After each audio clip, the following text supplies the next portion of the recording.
बोलते हैं, साईं बोलते हैं। माझ्या प्रिय मुलांनो, तुमच्या समस्यांसाठी तुम्ही सतत लोकांना, नशिबाला आणि परिस्थितीला दोष का देता?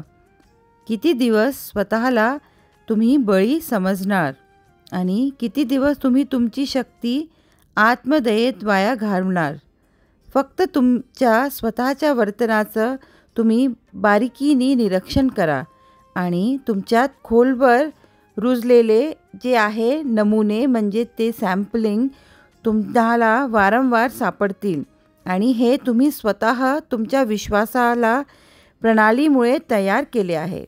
आता स्वतःवर काम करण्याची आणि सर्व भावनात्मक जे ओझं आहे ते सोडून देण्याची वेळ आली आहे. यापुढे तुमचे सर्वात चांगले काम करणार नाही, कारण तुम्ही जर तुमचे भावनात्मक ओझं स्वतःवर घेऊन चालत राहिले तर तुम्ही कधी जीवनात पुढे जाऊ शकणार नाही. आणि यासाठी तुम्हाला आतमधून आणि आंतरिक आपल्याला बदलायची खूप खूप गरज आहे. एकदा तुम्ही आतमधून बदलले तर बाहेरून तुम्ही स्वतः बदलू शकाल. सुंदर भविष्यासाठी स्वतःला संरेखित करा. स्वउपचार हा सर्वात मोठी सेवा आहे ज्याची तुम्हाला सध्या गरज आहे.